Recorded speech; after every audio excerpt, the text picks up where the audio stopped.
الحمد لله نحمده ونستعينه ونستغفره ونؤمن به ونتوكل عليه ونعوذ بالله من شرور أنفسنا ومن سيئات أعمالنا من يهد الله فلا مضل له ومن يضلل فلا هادي له ونشهد أن لا إله إلا الله وحده لا شريك له ونشهد أن سيدنا ومولانا محمدا عبده ورسوله وصلى الله تعالى على خير خلقه سيدنا ومولانا محمد وآله وأصحابه أجمعين أما بعد فأعوذ بالله من الشيطان الرجيم بسم الله الرحمن الرحيم لقد كان لكم في رسول الله أسوة حسنة لمن كان يرجو الله واليوم الآخر وذكر الله كثيرا صدق اللہ العظیم. وقال النبی صلی اللہ علیہ وسلم من احب سنتی فقد احبنی ومن احبنی کان معی فی الجنہ. وقال النبی صلی اللہ علیہ وسلم من رغب عن سنتی فلیس منی. وقال النبی صلی اللہ علیہ وسلم علیکم بسنتی وسنت الخلفاء الراشدین المہدیین عضوها بالنواجذ. وقال النبی صلی اللہ علیہ وسلم علیکم بسنہ فإن السنة تهدي إلى الإطاعة ومن يطع الله ورسوله فقد رشد واهتدى وإياكم والبدعة فإن البدعة أو كما قال عليه الصلاة والسلام.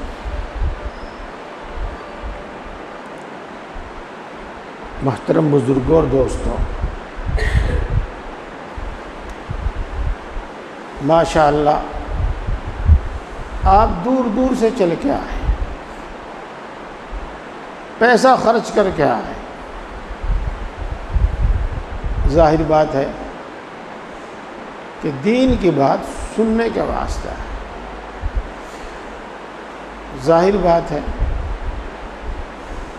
آپ کو اپنی فکر ہے، عمل کا جذبہ ہے. ماشاءاللہ آپ ہمیشہ بڑی توجہ سے سنتے ہیں. پیارے بھائیوں،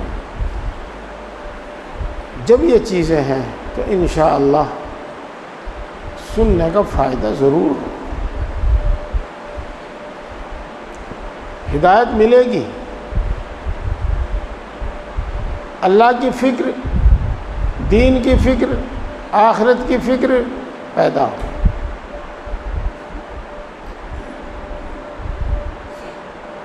کچھ جملے ہیں بڑے کارآمد جملے ہیں، چھوٹی چھوٹی سی باتیں، یاد رکھنے میں آسان، سمجھنے میں آسان. ہر محبت پر اللہ کی محبت غالب آ جائے.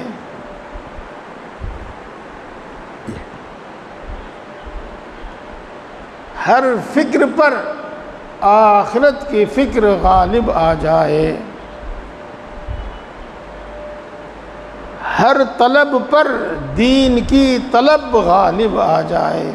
یہی کو اللہ کی طلب غالب آ جائے. بات ایک ہی. انہی جذبات سے سنیں. اس کے بعد بھی اگر سدھار نہیں ہو رہا ہے، میں نے بالکل دیہاتی لفظ بول دیا جو آپ بآسانی سمجھ سکتے ہیں، اصلاح نہیں ہو رہی ہے تو کوئی کمی ہے، ضرور کوئی نہ کوئی کمی ہے۔ غور کرو کیا کمی ہے۔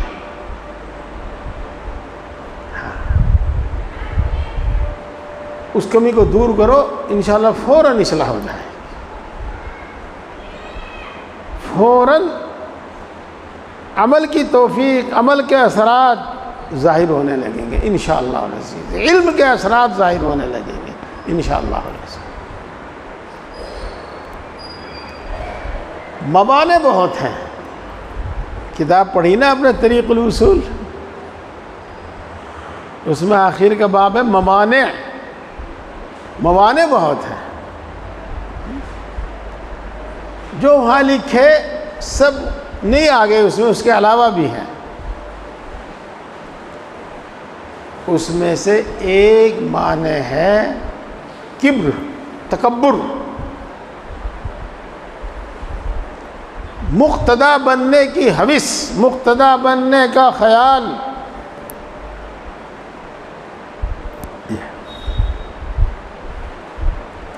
بعض سادہ آدمی تو بیچارے بالکل صاف ظاہر کر دیتے ہیں اس بات کو،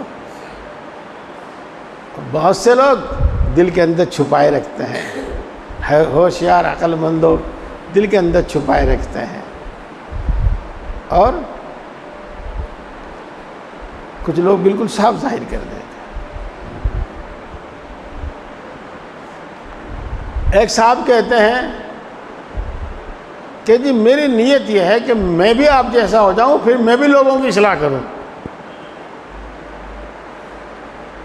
اس نے بیچارے نے اپنی سادگی میں اپنے دل کی بات کہہ دی، لیکن اپنا روگ ظاہر کر دیا اس نے اپنے روح۔ یہ نیت کبھی نہیں، ہمیشہ نیت خود اپنی اصلاح کی اور خود اپنے عمل کی ہونی چاہیے۔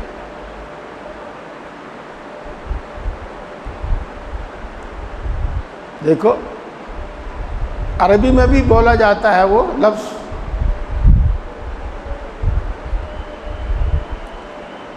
اوصیکم اولا بنفسی بتقوی اللہ،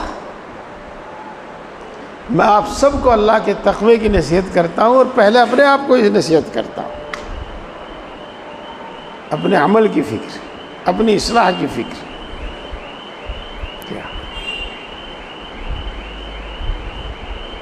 حضرت مولانا رشید احمد صاحب گنگوئی رحمۃ اللہ علیہ کے پاس ایک مرید رہتا تھا، اور وہیں رہ کر ذکر، مراقبہ، مجاہدہ، اصلاح کے جو اعمال ہیں ان میں لگا ہوا تھا، مجاہدہ لگا ہوا تھا اس میں، لیکن ذکر کے، مجاہدے کے اثرات ظاہر نہیں ہو رہے تھے، اثرات ظاہر نہیں ہو رہے تھے۔ کیا اثرات ہیں؟ جو مقصد ہے،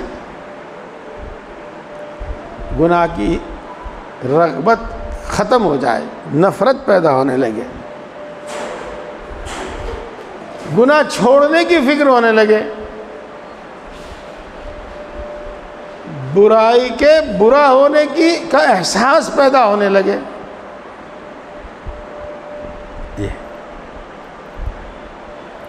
اللہ کی اطاعت، عبادت کی فکر رہنے لگے،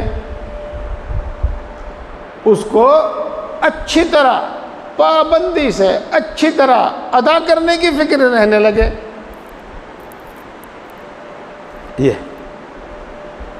اس کے ساتھ ساتھ کچھ ایسا ذوق، کچھ ایسا جذبہ پیدا ہو کہ کچھ نوافل، کچھ ذکر کی عادت بن جائے۔ تین باتیں میں نے آپ کو بتا دی، الفاظ الگ ہیں، بات بتا چکا ہوں پہلے۔ یہ ہے ذکر کے آثار، یہ ہیں مجاہدے کے اثرات۔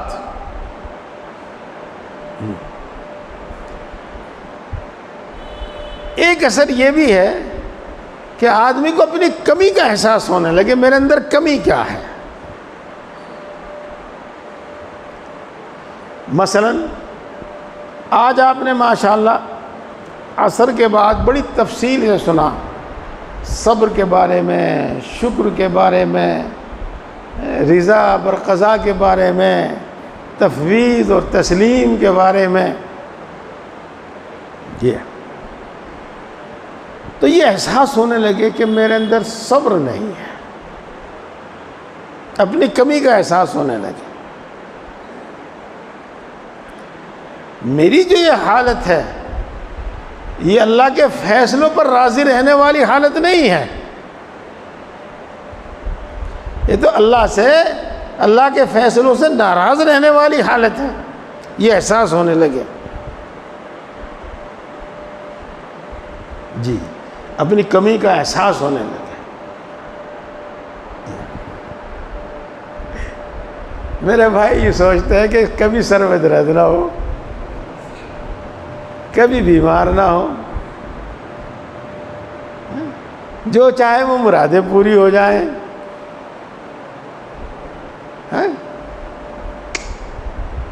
یہ غلط نیت ہے، جب تک یہ رہے گی اس وقت تک کام بنے گا۔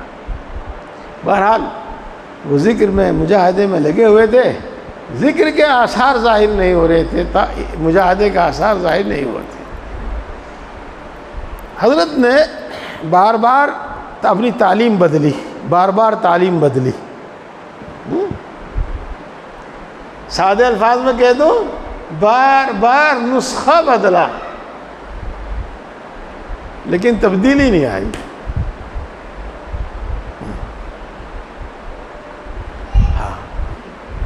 اس کے بعد ایک مرحلہ ہے، جی ہم تو اس کو کوئی کمال نہیں مانتے، اللہ کا فضل تو ہے، ہاں اللہ کی عنایت ہے، اللہ کی نعمت تو ہے، لیکن کوئی کمال نہیں ہے۔ اور وہ کیا؟ وہ یہ کہ سنو، جب بندہ کوئی بھی ہو، مومن کافر، کسی کام میں محنت کرتا ہے تو اللہ تعالیٰ اس کو ایک صفت عطا فرماتے ہیں، جیسے سونگھنے کی صفت، سننے کی صفت، اور اس کو حدث کہتے ہیں۔ اس کا مطلب یہ ہوتا ہے اس کے فن سے متعلق اس کے دل میں بات آنے لگتی ہے۔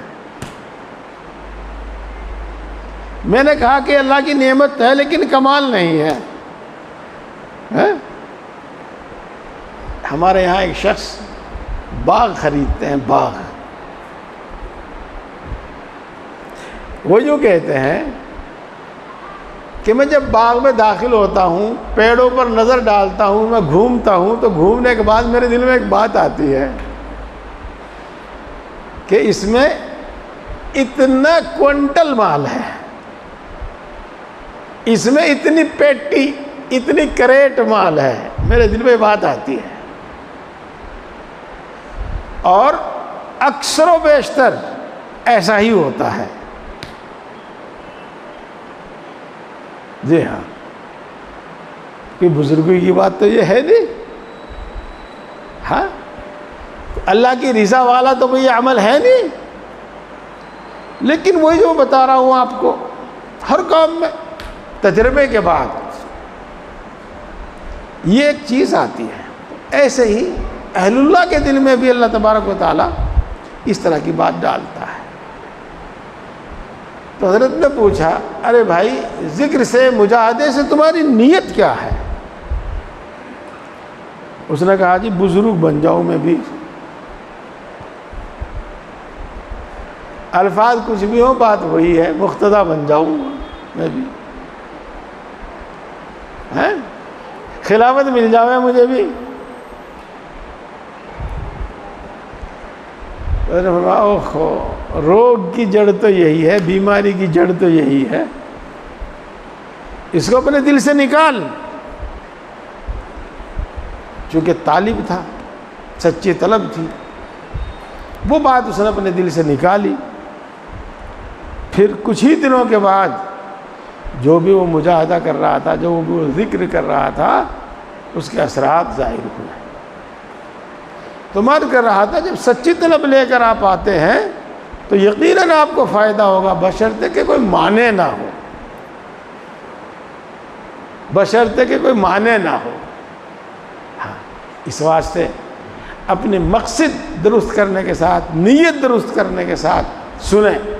طلب تو انشاءاللہ آپ کے اندر ہے ہی. میرے پیارے بھائیوں، میں اپنی بات کو ایک بار اور کہتا ہوں آپ کے ساتھ. ہمارا مقصد صرف یہ ہونا چاہیے کہ میرے اندر پورا دین آ جائے، پورا دین آ جائے، اور میں اللہ تبارک و تعالیٰ کا مطیع اور فرما بردار بندہ بن جاؤں. دوسرے الفاظ میں صحیح معنی میں اللہ کا بندہ بن جاؤں. عبد اور بندہ کی جو صفت ہوتی ہے، جو اس کی عادت لازم چیز ہوتی ہے، وہ میرے اندر پیدا ہو جائے. وہی مطلب ہے اطاعت، عبادت، ہمیشگی، گناہوں سے نفرت، یہ پیدا ہو جائے. تو یہ ہمارا مقصد، یہ ہماری نیت ہونی چاہیے. پیارے بھائیوں، اللہ رب العزت قرآن پاک میں ارشاد فرماتے ہیں، لَقَدْ كَانَ لَكُمْ فِي رَسُولِ اللَّهِ أُسْوَةٌ حَسَنَةٌ. یقیناً تمہارے واسطے رسول اللہ صلی اللہ علیہ وسلم کی ذات میں بہترین نمونہ ہے. آپ کی ذات، آپ نمونہ ہیں، بہترین نمونہ ہیں. میرے پیارے بھائیوں، نمونے کا مطلب آپ سمجھتے ہیں، سیمپل. جب آپ نے جوتا بنوایا اور ایک جوتا آپ نے دکھایا کہ ایسا، تو یہ نمونہ ہے. اب وہ اگر ایسا ہی بناتا ہے، نمونے کے مطابق بناتا ہے، تو یقیناً آپ کو قبول و منظور ہوگا، آپ کو رد کرنے کا کوئی حق نہیں ہوگا. اور اگر اس طرح کا نہیں بناتا تو آپ کو قبول اور منظور بھی نہیں ہوگا، اور آپ کو رد کرنے کا، واپس کرنے کا بھی حق ہوگا.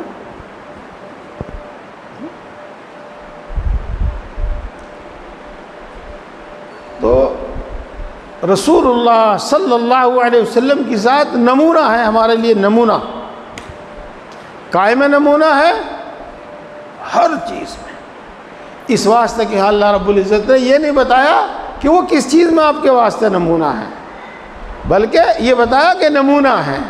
تو ہر چیز میں آپ کے لیے نمونہ ہے. ہمارا ایمان جب رسول اللہ صلی اللہ علیہ وسلم کے ایمان جیسا ہوگا تو قبول، اور آپ کے ایمان سے ہٹ کر ہوگا تو رد. ہماری عبادتیں جب اللہ کے رسول صلی اللہ علیہ وسلم کی عبادت کے مطابق ہوگی تو قبول، اور اس سے الگ ہوں گی تو رد. اسی طریقے سے ہمارے اخلاق اسی جیسے ہیں تو قبول، ورنہ تو رد. اپنے آپ کو رسول اللہ صلی اللہ علیہ وسلم کے مطابق ڈھالنا ہے. اب میں اگر یہ لفظ استعمال کر دوں تو آسانی سے سمجھ میں آ جائے گا کہ سنت کے مطابق ڈھالنا ہے. یہ سب پیارے بھائیوں، میں اس کی وضاحت کرنا چاہتا ہوں آپ کے سامنے. حضرت یعلا ابن امیہ رضی اللہ عنہ حضرت عمر رضی اللہ تعالی عنہ کے ساتھ طواف کر رہے تھے. آپ میں سے جس نے طواف کیا ہے وہ جانتے ہیں، اور جو اہل علم ہیں وہ جانتے ہیں کہ طواف شروع کیا جاتا ہے حجر اسود کے سامنے سے، اور اگر ممکن ہو تو حجر اسود کا بوسہ لے کر پھر آگے چلیں.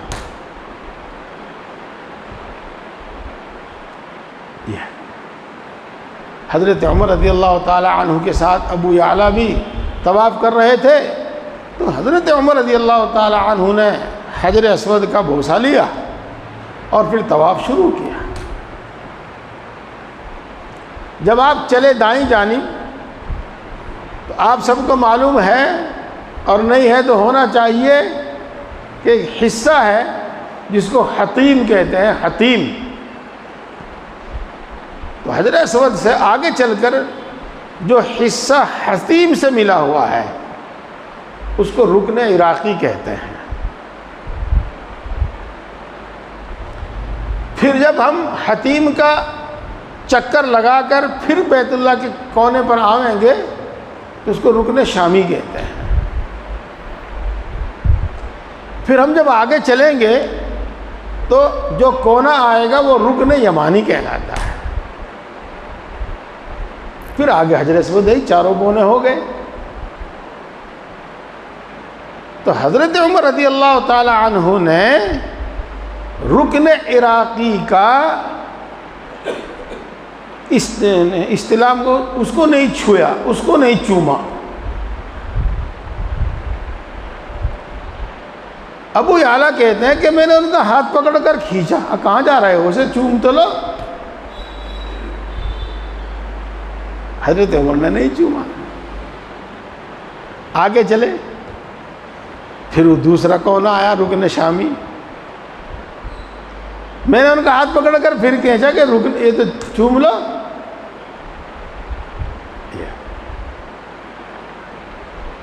تو انہوں نے حضرت عمر رضی اللہ تعالی عنہ نے فرمایا کہ تو نے کبھی رسول اللہ صلی اللہ علیہ وسلم کے ساتھ طواف کیا کہ نہیں کیا؟ انہوں نے کہا ہاں کیا. تو رسول اللہ صلی اللہ علیہ وسلم نے رکن عراقی اور رکن شامی کو بھی چوما تھا کہ نہیں؟ یہ تو حضرت عمر رضی اللہ تعالی عنہ فرمایا الیس لک فی رسول اللہ صلی اللہ علیہ وسلم اسوۃ حسنہ، کیا تمہارے لیے رسول اللہ صلی اللہ علیہ وسلم کی ذات میں عمدہ بہترین نمونہ نہیں ہے؟ کیوں نہیں ہے؟ لہذا اس طرح طواف کیجئے جس طرح رسول اللہ صلی اللہ علیہ وسلم طواف کیا کرتے تھے، اس طرح طواف کیجئے جس طرح رسول اللہ صلی اللہ علیہ وسلم کو طواف کرتے دیکھا ہے. کیا سمجھے بھائی؟ وہ طواف جو اس طرح کیا جائے جس طرح رسول اللہ صلی اللہ علیہ وسلم نے کیا ہے تو طواف ہے، قبول ہے. اور اگر اس طرح نہ کیا جائے تو طواف نہیں، قبول نہیں. آپ کا طواف ہمارے لیے نمونہ ہے.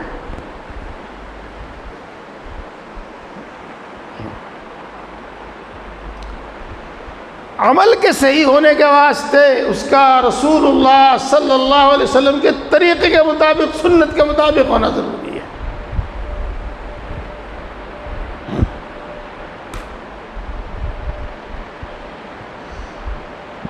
ایک دوسری حدیث سنی ہے،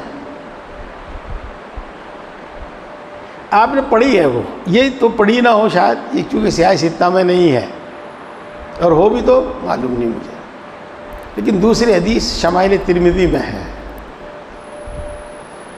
حضرت عبید ابن خالد رضی اللہ تعالی عنہ ایک صحابی ہیں. وہ مدینے میں کسی راستے میں کسی گلی میں چلے جا رہے تھے. ان کی لنگی لنگی تو آپ سمجھ ہی گئے، تہمند سمجھے نہ سمجھے، ازار سمجھے نہ سمجھے، لنگی تو آپ سمجھ ہی گئے، ایڑیوں تک تھی، ٹخنوں کے نیچے تھی۔ تو رسول اللہ صلی اللہ علیہ وسلم نے ارشاد فرمایا ارفع ازارک فإنہ ابقى وانقى، اپنی ازار، اپنی لنگی اوپر کو کر لو۔ لنگی اوپر رکھنے سے صاف ستھری رہے گی، میل کچیل سے بچی رہے گی، چھینٹوں سے بچی رہے گی، گرد و غبار سے بچی رہے گی۔ انقا، ابقا، زیادہ دن چلے گی، اس لیے کہ جب وہ زمین پر گھسٹے گی تو گھسے گی، جب وہ زمین پر گھسٹے گی تو الجھے گی کسی نہ کسی چیز میں اور پھٹے گی۔ ہاں، تو لنگی اپنی اوپر کو کر لیجئے، یہ لنگی صاف بھی رہے گی اور زیادہ دنوں تک چلے گی۔ انہوں نے کہا اے اللہ کے رسول، یہ تو ایک معمولی سی دھاری دار چدریا ہے، ایک تو چادر اور ایک چدریا، یعنی معمولی سی چادر ہے، یعنی مجھے اس کی کوئی خواہش نہیں ہے، میرا کوئی یہ مقصد و منشا نہیں ہے کہ بہت دنوں تک چلے، آج پھٹ جاوے پھٹنے دو، اور میلی ہو جاوے تو ہونے دو۔ یہ انما ہوا بریدۃ ملحا، یہ دھاری دھار معمولی سی چادر ہے، پھٹنے تو کوئی دقت نہیں۔ رسول اللہ صلی اللہ علیہ وسلم نے ارشاد فرمایا الیس لک فی اسوۃ حسنہ، کیا میں تمہارے واسطے بہترین نمونہ نہیں ہوں؟ حضرت عبید بن خالد فرماتے ہیں کہ میں نے جو رسول اللہ صلی اللہ علیہ وسلم کی لنگی دیکھی تو وہ آدھی پنڈلی تک تھی۔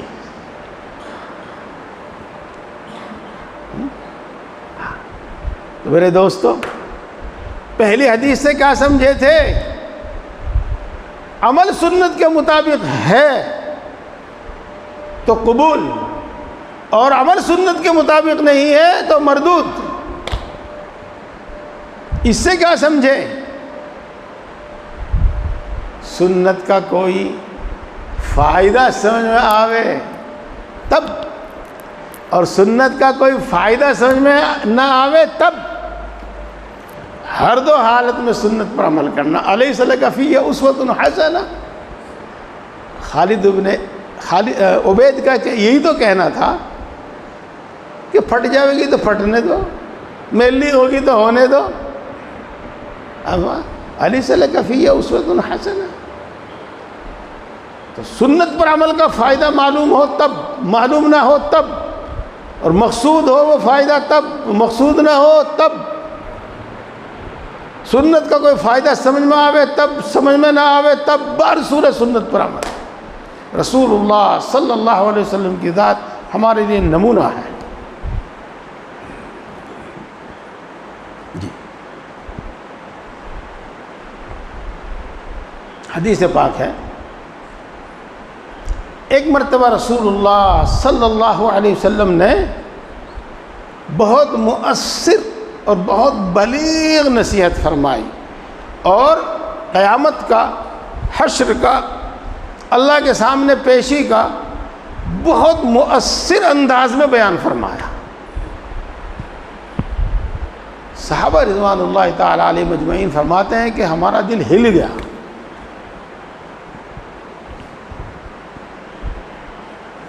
پتہ نہیں کس کس کا یہ واقعہ ہوگا، لیکن حدیث پاک میں آتا کہ 10 صحابہ ایک جگہ جمع تھے، جن میں ابو بکر و عمر بھی تھے۔ جی ہاں، انہوں نے کہا بس اب جینا ہے تو اللہ کی عبادت کے لیے جینا ہے، اب دنیا کا کوئی مزہ نہیں لینا ہے، ہم اپنی بیویوں سے دور رہیں گے، گوشت نہیں کھائیں گے، بستر پر نہیں سوئیں گے، جی ہمیشہ روزہ رکھیں گے، رات بھر اللہ کی عبادت کریں گے۔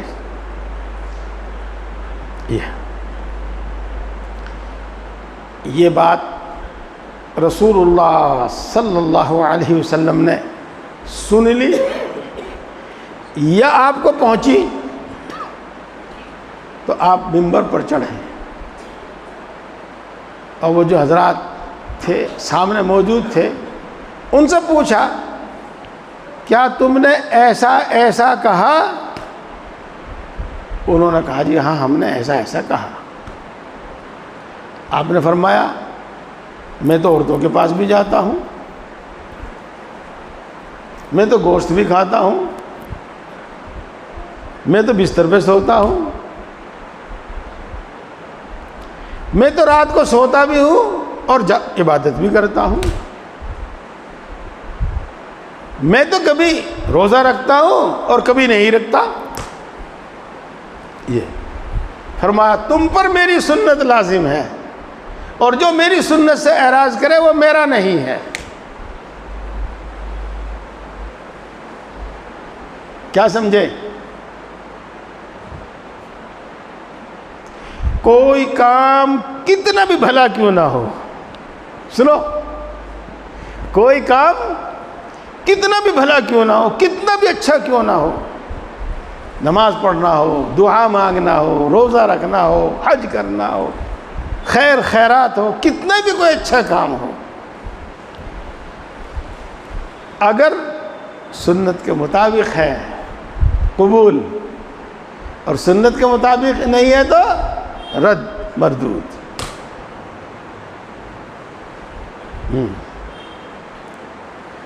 مبالغہ دین کے اندر، غلو دین کے اندر، مبالغہ دین کے اندر، غلو یہ گمراہی ہے۔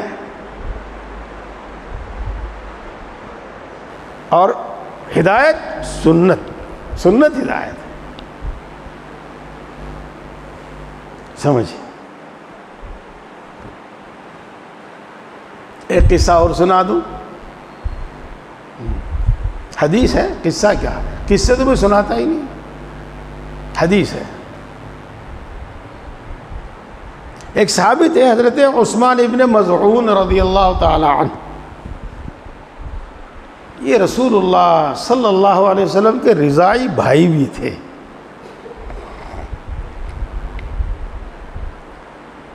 ان کی طبیعت کا میلان رہبانیت کی طرف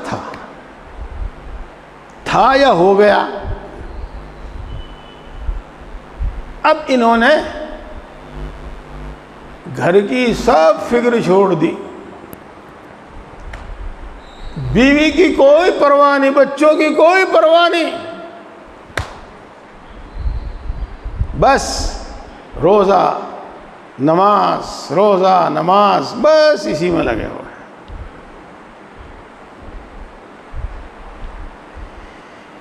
ایک مرتبہ ان کی بیوی شاید ارادہ کر کے یا اتفاقاً رسول اللہ صلی اللہ علیہ وسلم کے ہاں آئی، ازواج مطہرات نے دیکھا تو انہوں نے کہا اے تو نے اپنی یہ کیا حالت بنا رکھی، ہاں؟ نہ تیل نہ چوٹی نہ سرما کچھ بھی نہیں، تو نے اپنی کیا حالت بنا رکھی ہے۔ ہاں تو اس نے کہا کہ میرے شوہر کو مجھ میں کوئی رغبت ہی نہیں ہے،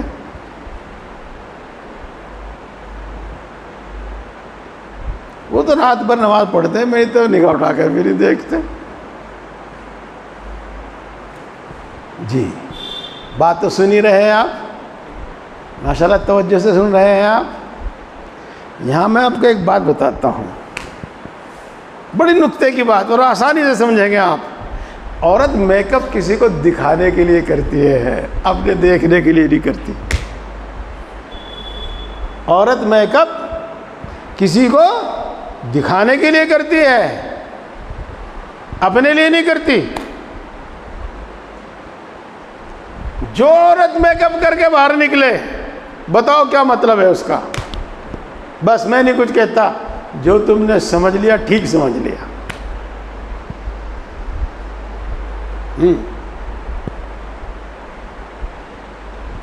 ہمارے حضرت اقدس حضرت حکیم الامت نور اللہ مرقدہ، اللہ ان کو بہت بہت جزائے خیر دے، اللہ ان کے بڑے درجات بلند فرمائے۔ کیا فرماتے ہیں؟ جب آدمی بن سنور کر نکلتا ہے، وہی میک اپ، تو اس کی خواہش یہ ضرور ہوتی ہے کہ مجھے دوسرے دیکھ کر میری تعریف کریں۔ جی ہاں، مرد ہو یا عورت، سب کی دونوں کی یہی ہوتی ہے۔ اور پھر فرمایا، اگلی بات سنو، یہ حکیم الامت ہی کہہ سکتا ہے، بلکہ مرد کی یہ خواہش ہوتی ہے کہ عورتیں مجھے دیکھیں، اور عورت کی یہ خواہش ہوتی ہے کہ مرد مجھے دیکھیں۔ ہاں، اسی واسطے بہت مرتبہ یہ بن سنور کر رہنا گناہ کا سبب بن جاتا ہے۔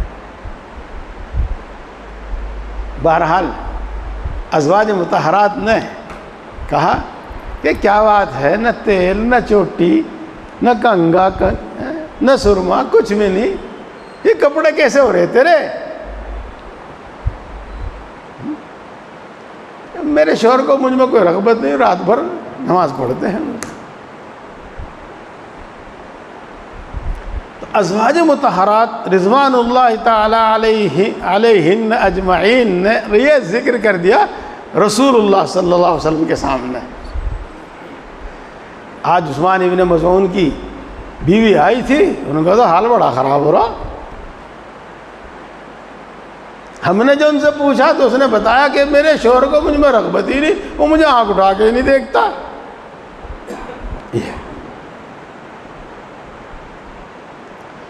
تو ایک روایت کے مطابق خود رسول اللہ صلی اللہ علیہ وسلم عثمان ابن مظعون کے پاس گئے، اور ایک روایت کے مطابق آپ کی جب ان سے ملاقات ہوئی، چاہے ارادتاً گئے ہو یا بغیر ارادہ ملاقات ہوئی ہو، جب ملاقات ہوئی تو رسول اللہ صلی اللہ علیہ وسلم نے ان سے پوچھا، عثمان کچھ ایسی بات سننے میں آئی ہے؟ کہ جی ہاں، آپ مجھے رہبانیت کی اجازت دے دیجئے، آپ مجھے خصی ہونے کی اجازت دے دیجئے، نامرد ہونے کی، خصی ہونے کی اجازت دے دیجئے، اور مجھے اجازت دیجئے گا میں گھر نہیں، بس آج اس مسجد میں، کل کو اس مسجد میں، آج اس جنگل میں، پرسوں کو اس جنگل میں، بس یوں ہی پھروں میں، تو سیاحت کی اجازت دے دیجئے۔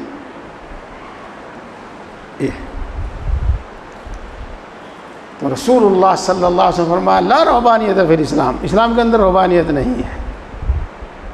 اور پھر فرمایا جو خصی ہو وہ ہم میں سے نہیں ہے، وہ ہمارا نہیں ہے۔ اور پھر فرمایا الیس لک فی اسوۃ حسنہ، کیا میں تمہارے لیے بہترین نمونہ نہیں ہوں؟ میں تو سوتا بھی ہوں، عورتوں کے پاس بھی جاتا ہوں، گوشت بھی کھاتا ہوں، روزہ بھی رکھتا ہوں اور نہیں بھی رکھتا ہوں۔ تو میں آپ کو یہ حدیث پاک سنائی، الیس لک فی اسوۃ حسنہ۔ ہاں، عبادت کی کثرت ہو، عبادت کا طریق ہو، وہی قبول ہے جو سنت کے مطابق، اور جو سنت کے مطابق نہیں ہے وہ قبول نہیں ہے، وہ قبول نہیں۔ پیارے بھائیوں، صحابہ کرام رضوان اللہ تعالی علیہم اجمعین کا اللہ کے رسول کے حکم ماننے کا جذبہ،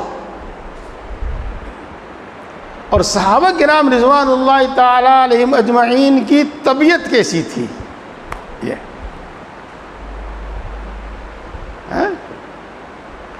ازواج مطہرات بیان کرتی ہیں۔ اسی حدیث میں آگے چل کر ہے کہ عثمان ابن مظعون کی بیوی ایک دن پھر آئی ہمارے پاس، تو ہم نے دیکھا کہ اس میں سے خوشبو مہک رہی ہے، اور ایسی معلوم ہو رہی ہے جیسے کہ ابھی بھی علی بہو ہو، دلہن ہو.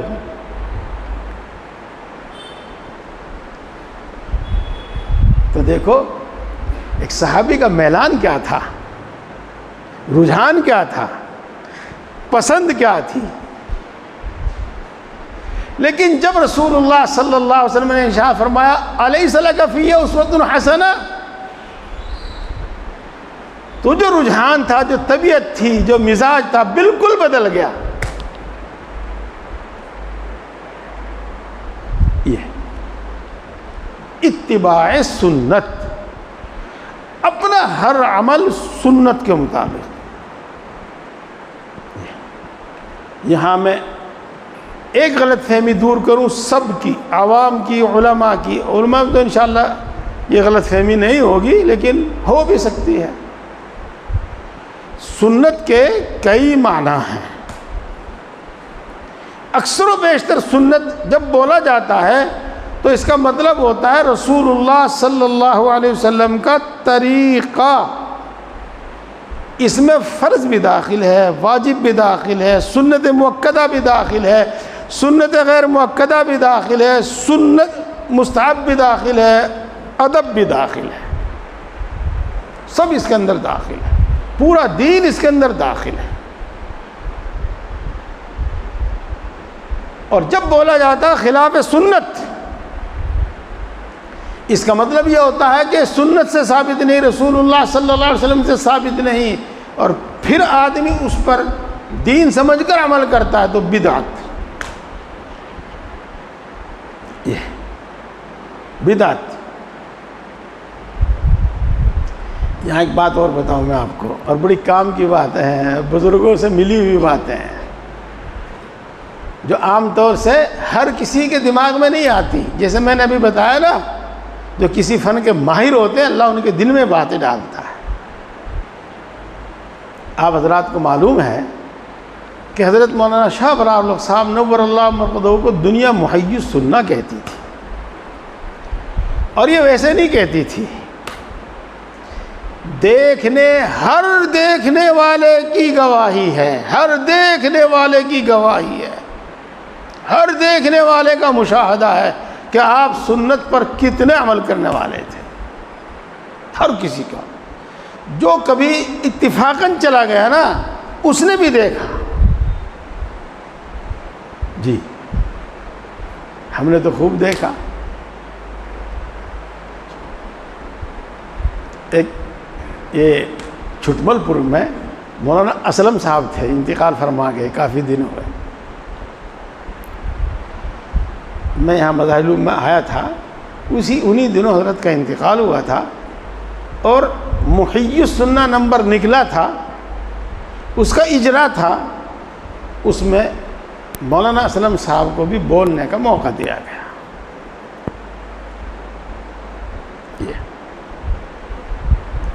انہوں نے دوسری باتوں کے ساتھ اپنا ایک قصہ سنایا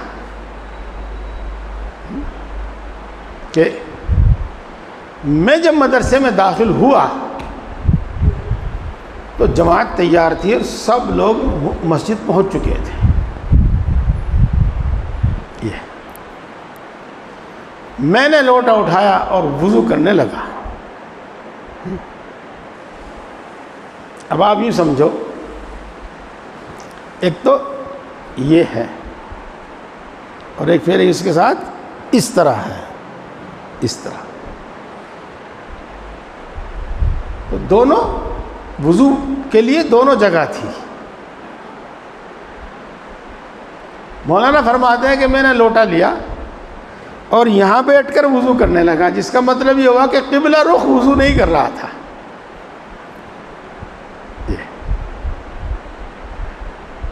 حضرت شاہ صاحب میرے پاس سے گزرے اور مجھے نگاہ اٹھا کر ایک معنی خیز نظر سے دیکھا. میرے دل میں کھٹکی بات، کوئی نہ کوئی ضرور ہے. یہ بے معنی نگاہ سے نہیں، با معنی نگاہ سے دیکھا ہے. لیکن حضرت نے کچھ نہیں فرمایا. 2 قدم آگے چلے. وہ وہیل چیئر تھی جس کو دوسرے لے کے چلتے ہیں، تو پھر اس کو کہا کہ واپس موڑی اور مولانا کے قریب آئے، بالکل قریب، اور فرمانے لگے مولانا آپ یہاں بیٹھ کر تو وضو کر ہی رہے ہیں، یہاں بیٹھ کر بھی کر سکتے تھے، قبلہ رخ ہو جاتا، یہاں بیٹھ کر بھی کر سکتے تھے، قبلہ رخ ہو جاتا، اور پھر وہ وہیل چیئر مڑوائی اور چلے گئے۔ میں نے آپ کو پورا قصہ سنانے کی کوشش کی ہے تاکہ اصل منظر ظاہر ہو جائے۔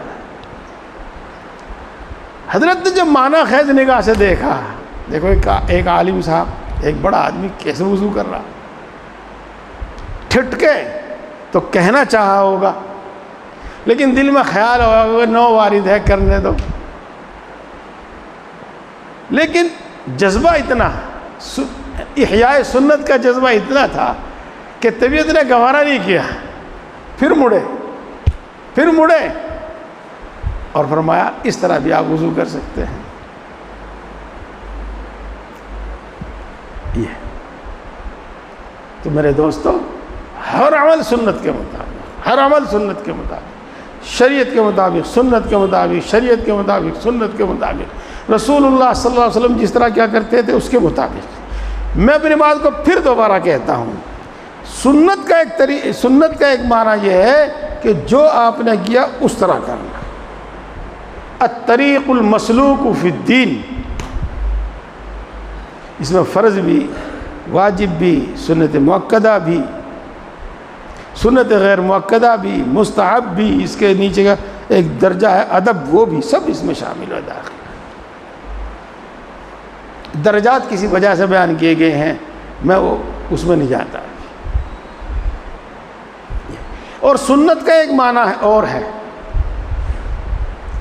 وہ سنت ہے فقہ کی اصطلاح، جو فرض و واجب نہیں وہ سنت ہے، پھر وہ مؤکدہ ہے یا غیر مؤکدہ ہے وہ الگ ایک بات ہوتی ہے۔ تو میرے دوستو، ہماری مراد اس وقت سنت سے دونوں معنی میں ہے، اور میں اس کو بتاؤں گا۔ فی الحال میں آپ کو بتانا چاہتا ہوں کہ حضرت فرمایا کرتے تھے، خیر محی سنت تھے، وہ جو بتانا چاہ رہا تھا وہ بولا کہ جب کوئی عمل بدعت ہوتا ہے تو میں اس کو بدعت نہیں کہتا تاکہ سننے والے کو وحشت نہ ہو، بلکہ میں کہتا ہوں خلاف سنت ہے، یہ رسول اللہ صلی اللہ علیہ وسلم سے ثابت نہیں ہے، بات وہی ہے۔ بدعت کہو ذرا چوٹ سی لگتی ہے، اور یوں کہو کہ رسول اللہ صلی اللہ علیہ وسلم سے ثابت نہیں ہے، خلاف سنت ہے، تو رغبت پیدا ہوتی ہے اس عمل کی، اس کو چھوڑنے کی اور اس کے مطابق صحیح کرنے کی رغبت پیدا ہوتی ہے۔ تو میرے دوستو، جو خلاف سنت ہے، اگر اس کو آدمی دین سمجھ کر کرتا ہے، پابندی سے کرتا ہے، دین سمجھ کر کرتا ہے، ثواب کی نیت سے کرتا ہے، تو بدعت ہے۔ اتباع شریعت و سنت میں دونوں باتیں آ گئی ہیں۔ پیارے بھائیوں، میں ابھی کچھ اور بتاؤں گا، آپ کے سامنے وضاحت کروں گا انشاءاللہ۔ پہلے میں آپ کو سنت کی تھوڑی اہمیت اور بتانا چاہتا ہوں۔ من احب سنتی فقد احبنی ومن احبنی کان معی فی الجنہ، جو میری سنت سے محبت کرتا ہے وہ مجھ سے محبت کرتا ہے، اور جو مجھ سے محبت کرتا ہے وہ جنت میں میرے ساتھ ہوگا۔ جی، معنی تو بہت ہیں، فہم اپنا اپنا، تعبیر اپنی اپنی۔ سنو، سنت سے محبت رسول اللہ صلی اللہ علیہ وسلم سے محبت کی علامت، اور سنت سے اعراض رسول اللہ صلی اللہ علیہ وسلم سے نفرت کی علامت۔ من رغب عن سنتی فلیس منی، وہ میرا نہیں ہے۔ دوسری تعبیر، سنت پر عمل جنت میں جانے کی گارنٹی. سنت پر عمل جنت میں جانے کی گارنٹی. کیسے؟ ابھی حدیث نہیں سنی آپ نے کیا؟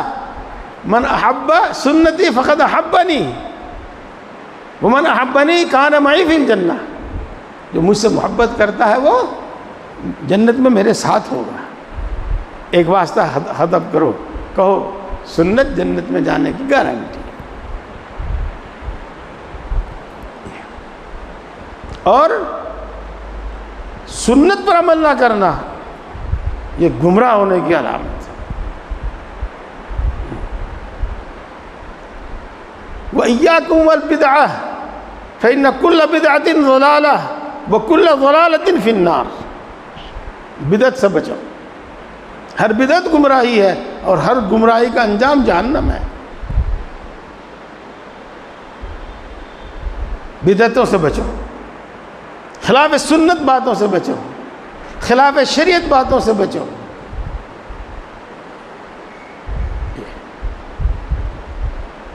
خلاف شریعت باتوں کی عادت، خلاف شریعت باتوں کو پسند کرنا، خلاف سنت باتوں کو پسند کرنا یہ گمراہی کی علامت ہے اور جہنم میں جانے کا خطرہ کہہ لو یا لازمی کہہ لو. دیکھو سنت پر عمل. جی رسول اللہ صلی اللہ علیہ وسلم نے سنت پر چلنے کی بڑی تاکید فرمائی ہے.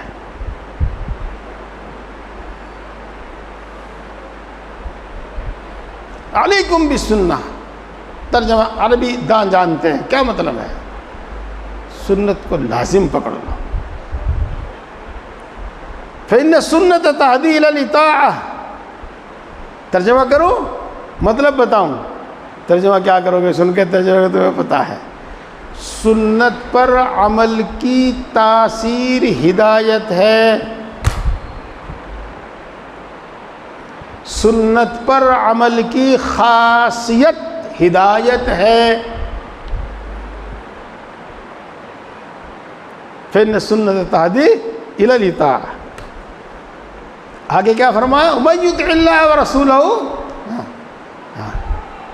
آگے یہ فرمایا اور اللہ کے رسول صلی اللہ علیہ وسلم کی اطاعت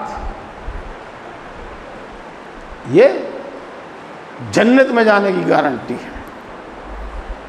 سنت تہدی الی الاطاعہ وَمَن يُطِعِ اللَّهَ وَرَسُولَهُ فَقَدْ رَشَدَ وَاهْتَدَىٰ. سنت پر عمل کی خاصیت ہدایت ہے. سنت پر عمل کی تاثیر رشد و ہدایت ہے. سن لو، بات تو حدیث کی ہے، سنی ہوئی تو آپ کی خوب ہے، تھوڑی سی تعبیر سن لو.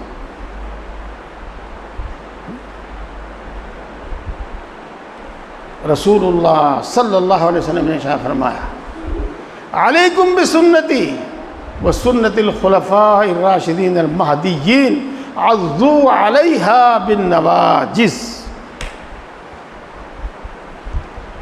میری سنت کو مضبوطی سے پکڑ لو، میرے بعد خلفاء کی سنت کو مضبوطی سے پکڑ لو، دانتوں سے مضبوطی سے پکڑ لو. میرے دوستوں، اتباع شریعت اور اتباع سنت. اب میں اگر ایک شعر پڑھوں تو اس شعر کا مطلب آپ کو بخوبی سمجھ میں آ جائے گا. خلاف پیمبر کسے را گزید، خلاف پیمبر کسے را گزید کہ ہرگز بمنزل نہ خواہد رسید. جو رسول اللہ صلی اللہ علیہ وسلم کے طریقے کے خلاف چلے گا وہ منزل پر نہیں پہنچے گا. خلاف پیمبر کسے را گزید کہ ہرگز بمنزل نہ خواہد رسید. اتباع شریعت و سنت. پیارے بھائیوں، کیا وقت ہوا؟ جماعت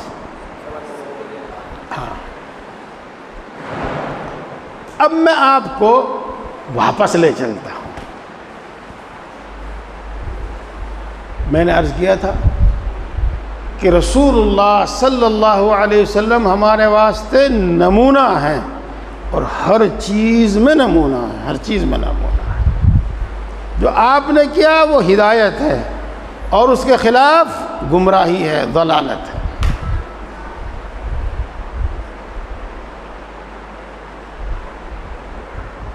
پیارے بھائیو، اللہ کے یہاں ایمان ایسا قبول ہے جیسا رسول اللہ صلی اللہ علیہ وسلم کا ایمان،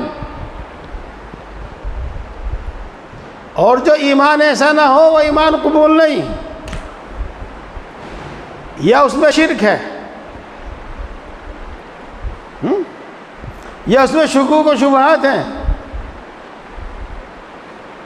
وہ قبول نہیں ہے، یا اس میں نفاق ہے، وہ قبول نہیں ہے، وہ قبول نہیں۔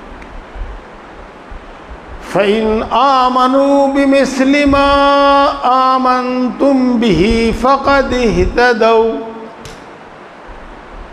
اگر تم ان جیسا ایمان لے آؤ، اگر وہ تمہارے جیسا ایمان لے آؤ میں، تو اس راہ راست پر آ جائیں گے، ہدایت پر آ جائیں گے۔ معیار ہے، کسوٹی ہے، نمونہ ہے۔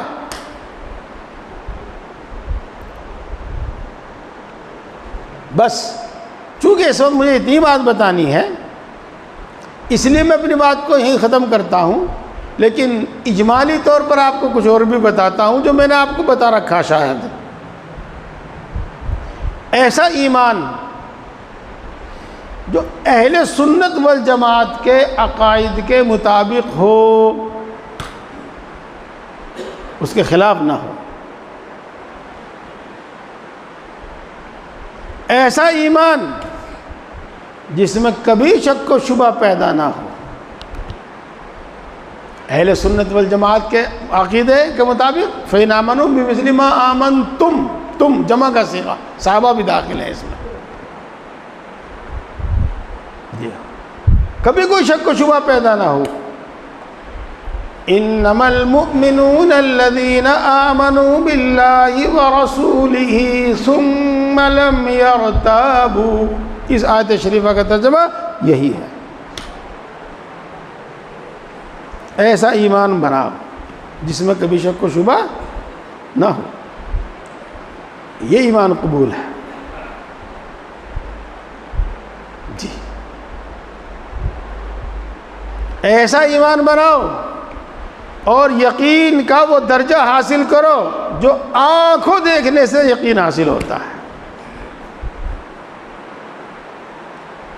مل احسان ان تعبد اللہ کانک تراہ فإن لم تکن تراہ فإنہ یراک، یہی تو مطلب ہے اس کا۔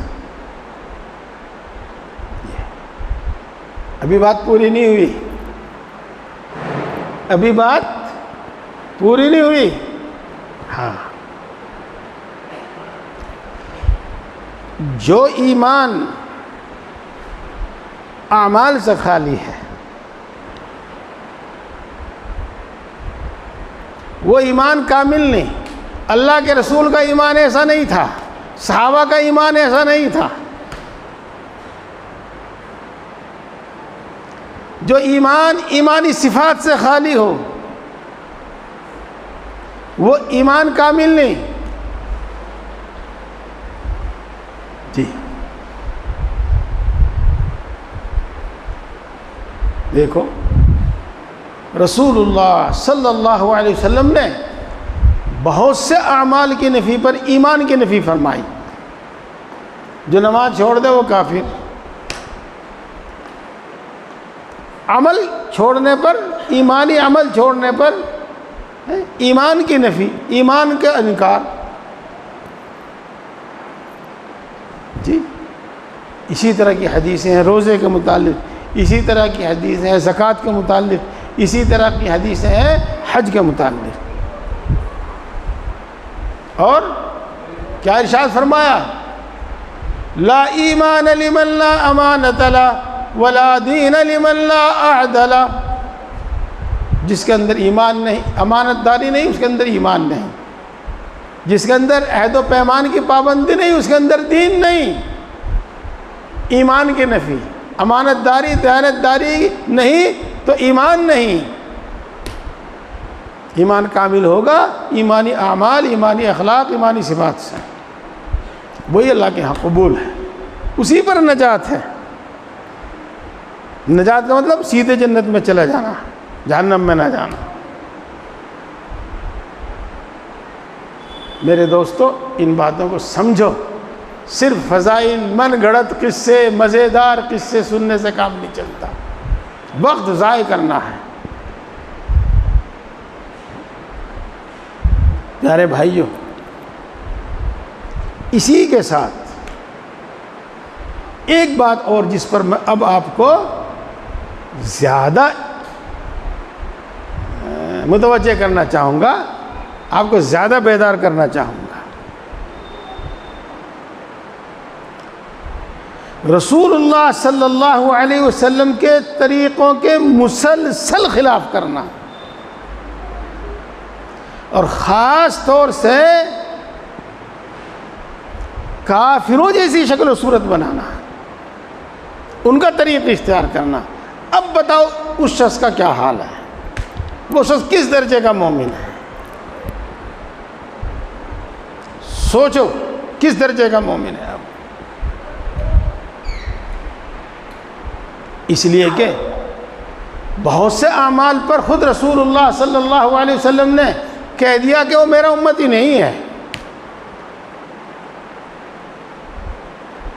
ہے ایسا؟ من تشبہ بقوم فہو منہم، جو کسی قوم کی شکل و صورت اختیار کرے، مشابہت اختیار کرے، وہ انہی میں سے ہے۔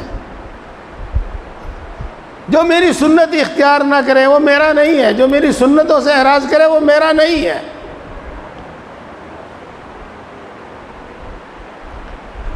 پوچھوں میں آپ سے، شرمندہ کرنے کے واسطے نہیں، احساس پیدا کرنے کے واسطے، شریعت کا حکم، شریعت کی بات، اللہ کی بات، اللہ کے رسول کی بات بتانے کے واسطے۔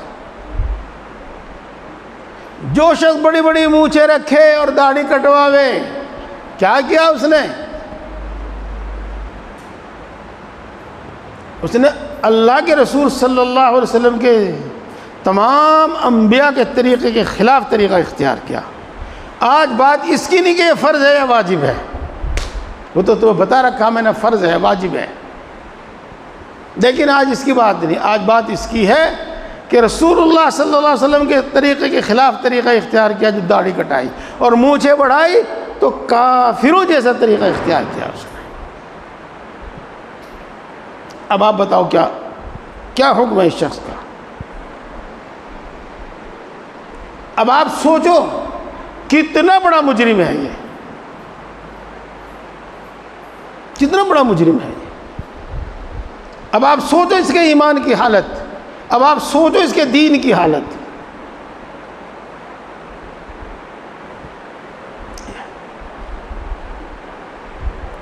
اسی طریقے سے جن کو ہم بہت معمولی سمجھتے ہیں، جن کو بہت معمولی سمجھتے ہیں،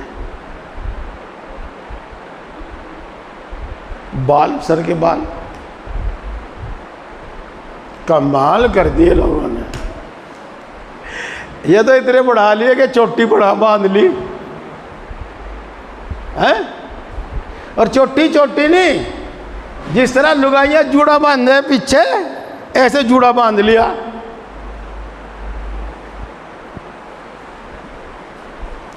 اللہ کے رسول صلی اللہ علیہ وسلم کی سنت کی مخالفت، عورتوں کی مشابہت، بددینوں کی مشابہت۔ سنو، سمجھو، اس کا حکم سمجھو۔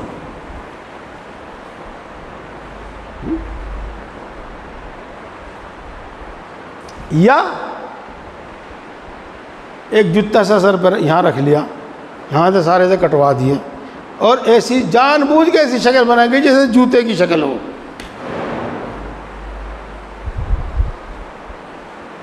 میرے دوستو، یہ کوئی نئی چیز نہیں ہے، تم سمجھتے ہو کوئی نیا فیشن ہے؟ تم یہ سمجھتے ہو کہ کسی نے بڑی عقل مندی سے نکالا ہے؟ کوئی نیا فیشن نہیں ہے. رسول اللہ صلی اللہ علیہ وسلم کے زمانے میں یہود کا یہی طرز عمل تھا.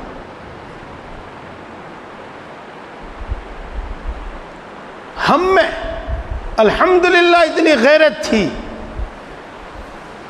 کہ غیروں کے طریقے کو بالکل پسند نہیں کرتے تھے. وہ ہمارے درمیان اجنبی تھا، منکر تھا. ہمارے درمیان اس کو اختیار کرنے والے، اس کو پسند کرنے والے موجود نہیں تھے. منکر کا مطلب سمجھ رہے ہیں نا آپ؟ ہاں، بس اتنا، اس سے زیادہ نہیں سمجھتا. منکر تھا، اجنبی تھا، غیر معروف تھا، کوئی نہیں جانتا تھا اس کو. نکیرہ کسے کہیں مولانا؟ غیر متعین کو. جانتے نہیں، پہچانتے. اب جب ایمان کمزور ہوا، اب جب اتباع سنت اور اتباع دین کا جذبہ کم ہوا، اب وہ یہودیوں والی چیز ہمارے اندر آنے لگی. اور اس کثرت سے آئی کہ اپنے بچوں کا یہی کٹ دیکھنا چاہتے ہیں.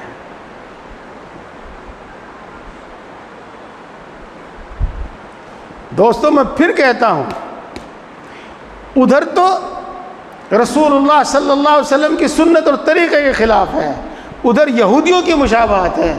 دو جرم جمع ہو گئے.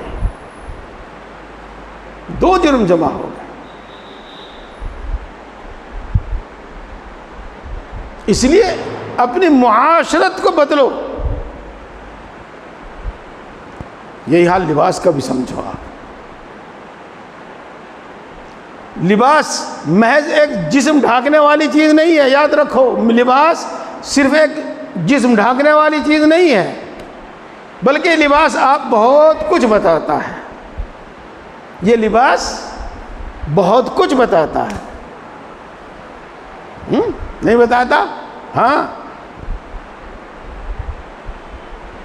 اگر آپ بڑا قیمتی لباس پہنے ہوئے ہیں، بڑا صاف ستھرا، بڑا اچھا لباس پہنے ہوئے ہیں، تو دیکھتے کیا محسوس کرے گا آدمی؟ بھائی دولت مند آدمی ہے، مالدار آدمی ہے. لباس کچھ بتا رہا ہے. ہاں، بتا رہا ہے. اگر آپ گھٹیا اور پھٹا پرانا کپڑا پہنے ہوئے ہیں تو کیا سمجھے گا دیکھنے والا؟ بیچارہ غریب آدمی ہے. لباس کچھ بتا رہا ہے. ہاں بتا رہا. ایسے ہی سمجھو،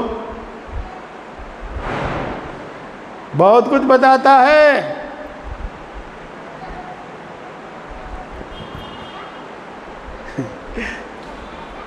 آپ مسلمانوں جیسی ٹوپی اوڑھیں گے تو آپ کی ٹوپی بتائے گی آپ مسلمان ہیں.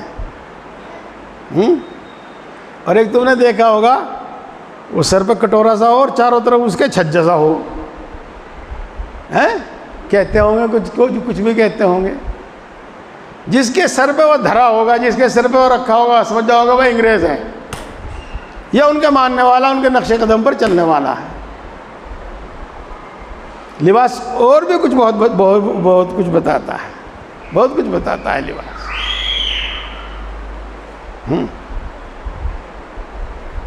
میرے دوستو، آپ حضرات نے دیکھا ہوگا کوئی گیرو رنگ کا کپڑا پہنتا ہے. بھگوا کیا بتانے کے لیے؟ بتاؤ، اس نے یہ رنگ کیوں منتخب کیا؟ بتاؤ. اپنا عقیدہ ظاہر کرنے کے لیے، اپنا مذہب ظاہر کرنے کے لیے. ایسے ہی نہیں.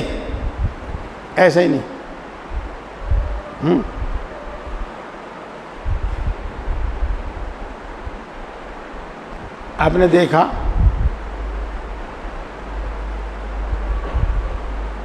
جج، علماء کی بات نہیں کر رہا ہوں میں ابھی، جج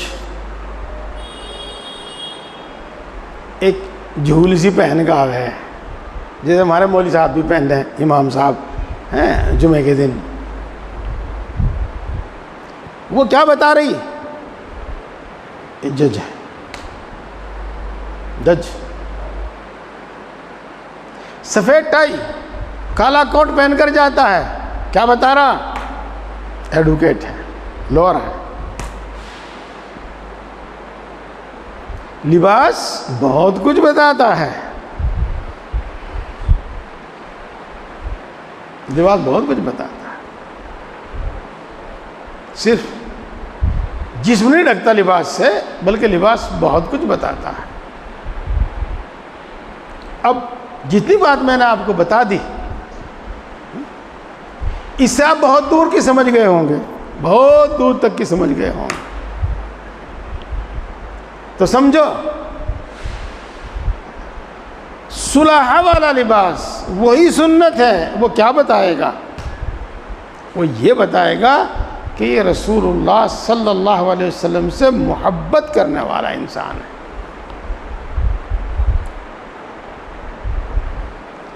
تو لباس بہت کچھ بتاتا ہے،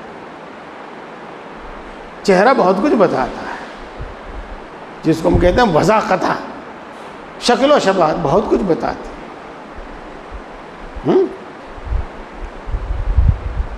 ایک ٹوپی ہے،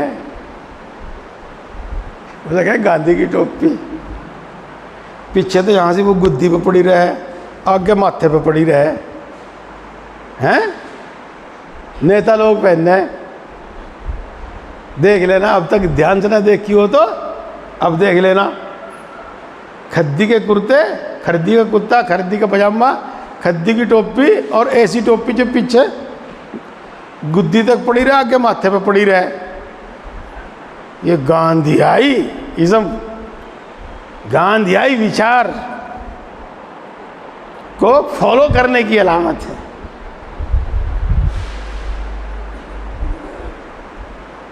اس لیے میرے دوستو، اتباع شریعت، اتباع سنت ہے ہدایت کی علامت ہے، رسول اللہ صلی اللہ علیہ وسلم سے محبت کی علامت ہے۔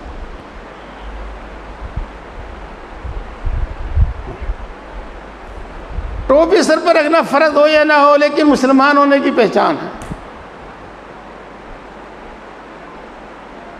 داڑھی رکھنا فرض ہو یا نہ ہو، لیکن مسلمان ہونے کی پہچان ہے۔ یہ میں نے آپ کو آپ کے جسم سے متعلق بات بتائی۔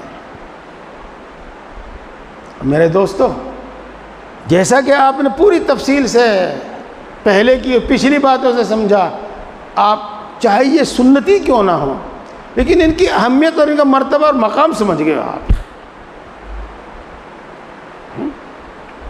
اب سنو، حکیم الامت کیا کہتے ہیں؟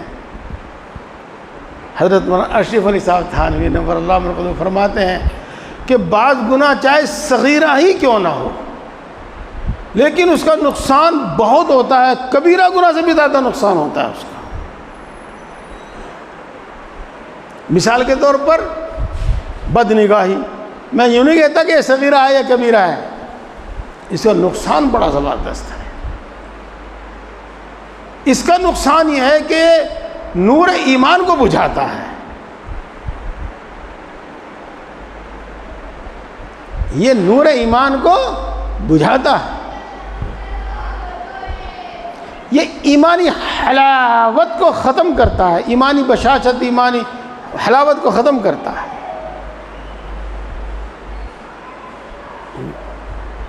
آپ نے حدیث پاک نہ سنی ہو تو سنو، ایسے سن لی ہوگی آپ نے، ماشاءاللہ بہت زمانے سے آتے ہیں آپ، کسی نہ کسی عنوان سے بات آتی رہتی ہے۔ جس شخص کے سامنے غیر محرم ہو اور وہ اللہ سے ڈر کے نگاہ نیچی رکھے، تو وہ اپنے اندر ایمان کی حلاوت پاوے گا، ایمان کی بشاشت اور حلاوت پاوے گا۔ جی ہاں، اس کا الٹا، اس کی نتیجہ، اس کا اثر بھی الٹا۔ تو دیکھو، جب ایمانی حلاوت ختم ہو گئی، جب نور ایمان ختم ہو گیا، اب کیا عمل کرے گا وہ؟ ظاہر بات ہے کہ شیطان کے راستے پہ لگ لے گا وہ۔ گناہ کچھ بھی ہو، صغیرہ ہو یا کبیرہ، لیکن نقصان اس کا اتنا زبردست ہے۔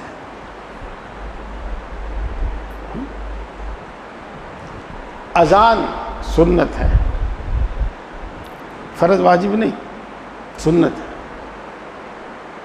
اگر مسجد میں اذان نہ ہو، جماعت ہو جاوے تو نماز ہو جائے گی۔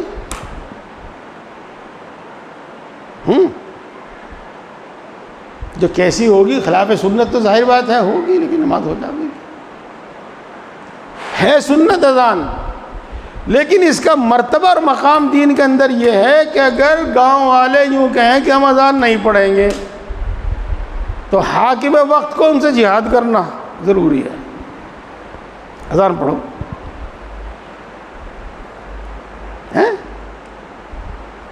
قتل و قتال جہاد تو کافروں سے ہوتا ہے، مسلمانوں سے نہیں ہوتا،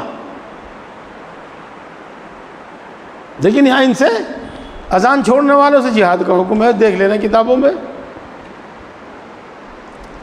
تو بعض اعمال چاہے وہ سنتی کیوں نہ ہو، ان کا فائدہ بہت زبردست ہوتا ہے، اور بعض گناہ چاہے وہ صغیرہ کیوں نہ ہو، اس کا نقصان بڑا زبردست ہوتا ہے۔ تو میرے دوستو، یہ جو چیزیں میں نے آپ کے سامنے ابھی گنوائی ہیں، داڑھی کا کٹوانا، مونچھوں کا رکھنا، سل کے بال اور طرح کے رکھنا، خاص طور سے لباس جو شریعت کی حد سے متجاوز ہو ایسا پہننا، عورتوں کا لباس پتہ نہیں کیا کب پہننا شروع کر دیا اللہ کی بندیوں نے، کا نقصان بہت زبردست ہے۔ جی اس واسطے میرے بھائیوں، ہر عمل میں اتباع سنت، ہر عمل میں اتباع سنت۔ میں بات کو ختم کر رہا ہوں، انشاءاللہ جی چاہا تو اگلے مہینے کچھ واقعات آپ کو میں سناؤں گا، وقت رہا نہیں۔ ہم جو کافروں کی رسمیں اختیار کرتے ہیں، چاہے شادی میں ہو، چاہے موت میں ہو، چاہے تہوار میں ہو، چاہے پیدائش میں ہو، زبردست نقصان ہے ان کا، زبردست نقصان ہے۔ چاہے حرام نہ ہو لیکن زبردست نقصان ہے ان کا۔ کوئی منڈا کرے، ولیمہ نہ کرے تو وہ غیروں کے طریقے پر ہے، وہ غیروں کے طریقے پر ہے، کسی نہ کسی درجے میں غیروں میں شامل ہے۔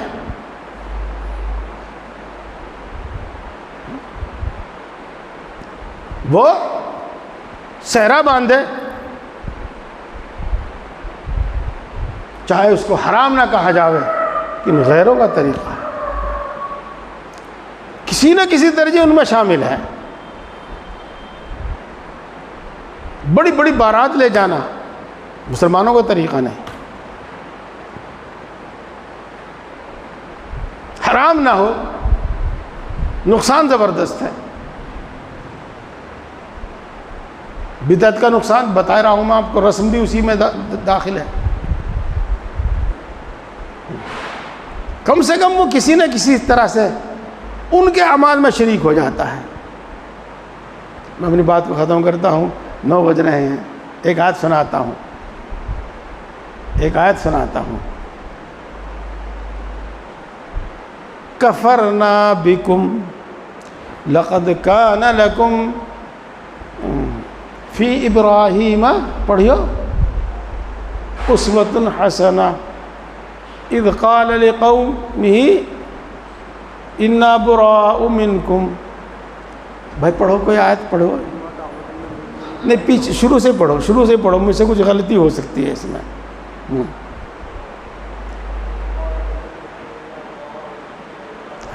اس سے پہلے یہ ہے، اللہ فرماتے ہیں تمہارے لیے حضرت ابراہیم میں ایک بہترین نمونہ ہے، جب اس نے یوں کہا تھا کہ ہم تم سے بیزار ہیں، ہم تمہارا انکار کرتے ہیں، انا براء منکم کفرنا بکم، تمہارا انکار کا مطلب جو شخص میرے سامنے بیٹھا ہوا ہے وہ کیسے انکار ہو سکتا ہے اس کا؟ جو ہمارے سامنے موجود ہے وہ کیسے انکار ہوتا ہے؟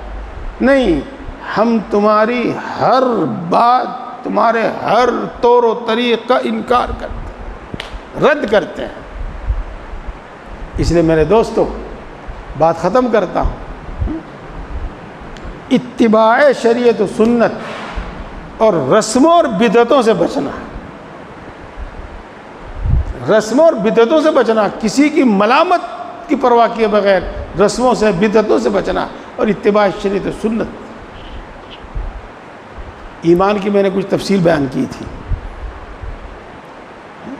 نماز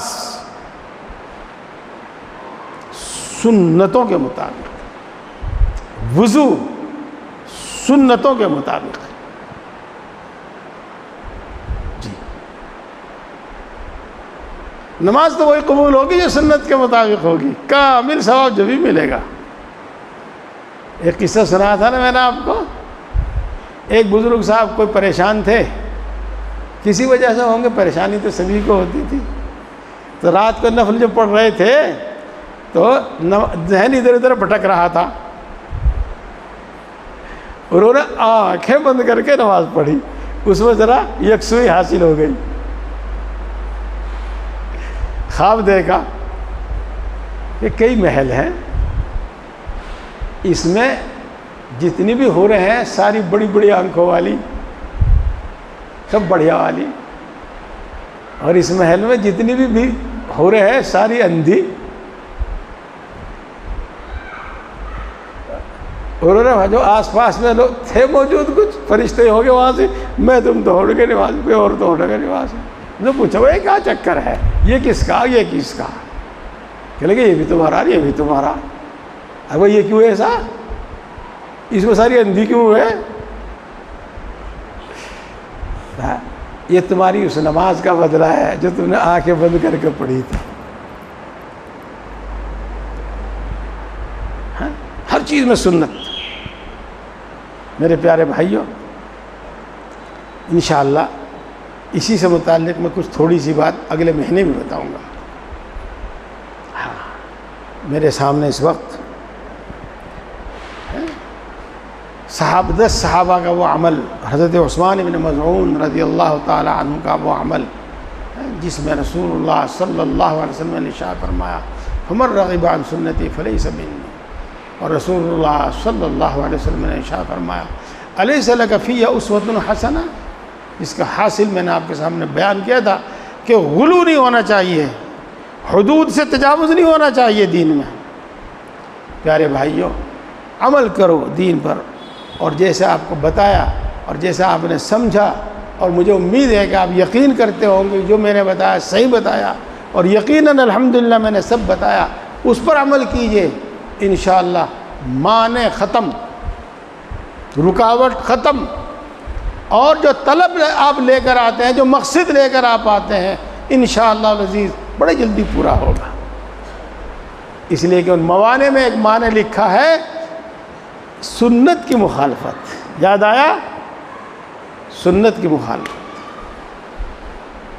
نماز سنت کے مطابق، ذکر سنت کے مطابق، تلاوت سنت کے مطابق، لباس سنت کے مطابق، چہرہ سنت کے مطابق، سونا سنت کے مطابق، شادی سنت کے مطابق، موت سنت کے مطابق، بچے کی ولادت سنت کے مطابق، سب طریقے چھوڑ دو، سنت کے علاوہ سب چھوڑ دو۔ رسول اللہ صلی اللہ علیہ وسلم نے حجۃ الوداع میں کھڑے ہو کر پیر یوں چلائے، یوں چلائے، یوں چلائے، فرمایا تم پر میری سنت لازم ہے، اور زمانے جاہلیت کی تمام رسمیں میں نے اس طرح کچل دی ہیں، پیروں سے کچل دی ہیں، ختم کر دی ہیں۔ اللہ تعالی ہم سب کو توفیق عطا فرمائے۔ وآخر دعوانا الحمدللہ رب العالمین۔ اذان کا وقت ہو گیا ہے، 9:15 بجے ہوگی جی، ہاں تو بس دعا پڑھ لیجیے گا۔ سبحان اللہ و بحمدہ، سبحانک